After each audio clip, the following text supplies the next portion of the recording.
call it prostitution. Sex work. Prostitution. Prostitute, sex worker. It doesn't really make a difference. At the end of the day, we know what I'm doing.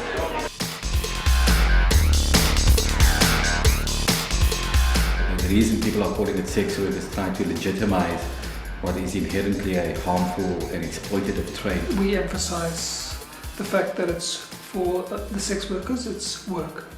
The current law is the Sexual Offences Act of 1957. It outlaws prostitution, the buying and the selling of sex. And I think that actually gets lost in the debate because everyone else is focusing on the word sex, whereas the sex workers themselves focus on the word work. South Africa is becoming a transit country for sex traffickers.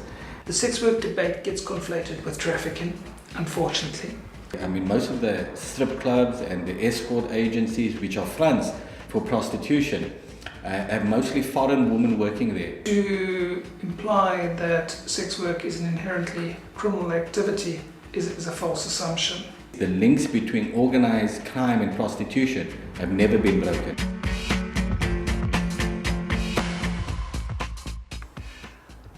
So young and I was just 19. I was so naive and I really thought that escorts went on dinner dates. For me, it was about realizing that I had something fascinating to give. I told my mum and she was so excited and she said, she lent me her dress and her shoes. Can you imagine? And yeah, so I went and the guy said, have you got condoms? Then I thought, why not get money from all of this attention? I just cried. So for me, it's definitely about the money. I thought I was going to be an English teacher and, well, no one really wants this future for themselves. And no one gets here by choice. I mean, girls have different reasons for getting into this industry. The main reason women get into prostitution is because of the breakdown of the family and sexual abuse, poverty, adverse circumstances, but never as a career choice. He beat me up so badly that I just ran away and I had nothing, just clothes on my back. So somebody thinks, hey, if I have two clients, if I sleep with two clients, I can make more sleeping with two clients than I could make in a whole month doing domestic work. It wasn't a career choice. They didn't grow up, dreaming about being a prostitute on the street one day. It's not where they want to be. It's never safe for women on the streets, for any woman, whether they're prostitutes or not. If you look at the kind of statistics on abuse of women and rape, and these are not prostitutes, it's never ever safe in any circumstance for the woman to be on the street.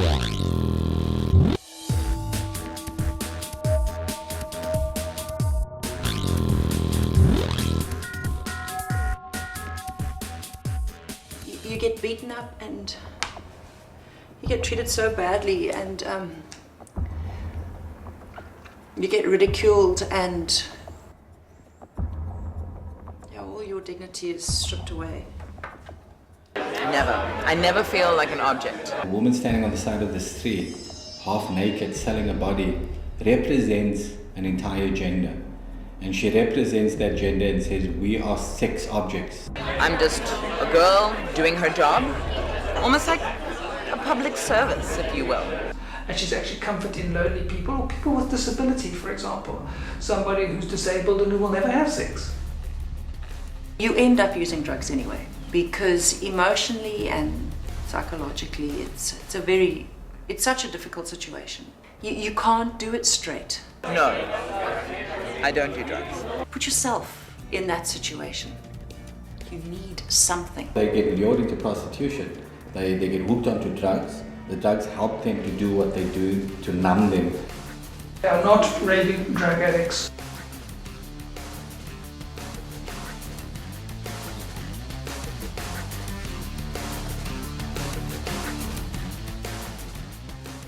I was never happy.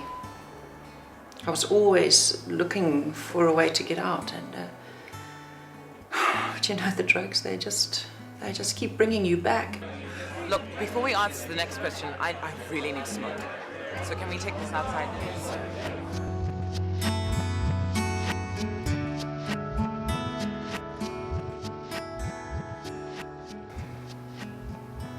didn't want to be on the streets for my whole pregnancy. I just didn't want to do that again.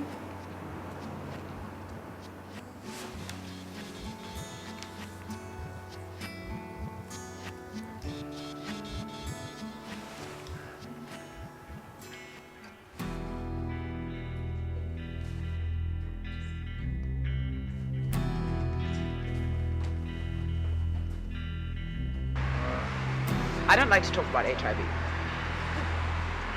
And I don't think it's anyone's right to decide when I should get tested and how often. Women typically have 10, 20 partners a day. Most of them are paid more money or offered more money not to use a condom.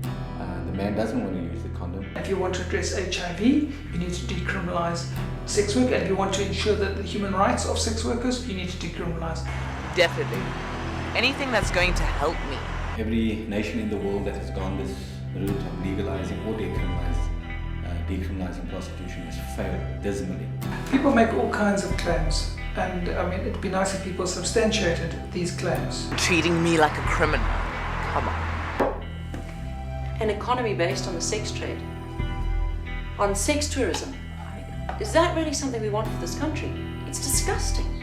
One of the key focuses of decriminalising sex work is to actually empower the sex worker. It doesn't work. It cannot work because of the nature of prostitution. Can you imagine that would be a career choice for your daughter, that she could choose to become a prostitute? It's just a crime against women. And she said, is it immoral that I'm actually trying to put food on the table for my kids and I'm putting my kids through school? Is that immoral? Prostitution is wrong. A woman is not meant to be sold. I don't need people feeling sorry for me. I don't need people trying to help me change my life. People tend to want to look at the situation in black and white. It's a complicated field. They're still going to have to do all the disgusting same things they've ever done. Legal or not, it doesn't change their lives.